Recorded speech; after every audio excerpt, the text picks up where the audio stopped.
for me doing the outreach thing, I was a little apprehensive is the right word, I guess. I knew what a trailer park was. I'd never really been in there, and to walk up to some of these first houses and see the decadence in the cars, and looking down the street even further, going, well, these people don't have their cars aren't running, a lot of them, and so they need this. And knocking on that first door, and nobody coming to the door, but one car was running, and just kind of waiting and then putting it back down.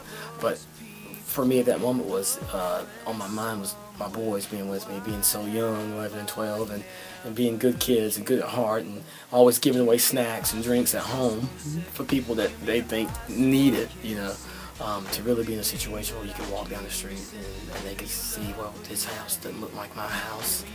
These cars don't run. My dad takes care of our cars, and that sense of pride kind of wells up in you. And then keeping a constant watch on them to see how they're taking in the surroundings, and they start to see, because you hear stuff like, oh, that's really messy, or they don't have this, that, or look at the house is broken.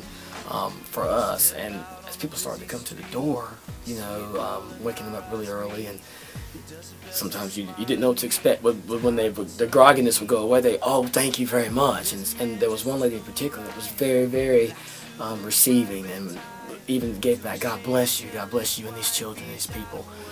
Thank you so much, and actually waved and watched us as we left.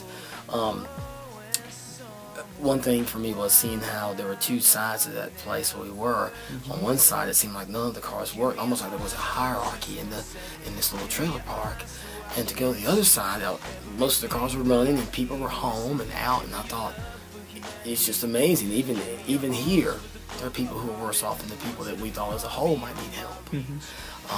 But I just wanted to really lock in with my boys and say, hey, Xbox, the things you have, there are people that don't have this stuff. And so when Dad says, no, I'm not going to buy that, or today we're not going to get this, you can kind of understand where Dad's coming from with that. And I think towards the end, they were really happy to be there, and everybody had a pep in their step, and mine stuck with me through the rest of the week. Even when there were some times I'm not, we're human, and we're emotional at times, and you go, but then that moment comes back to, hey, you have a lot, and you show something to your boys today, and being out there, being a light to the city, people that would never have expected it. Right. So it was a great thing to do.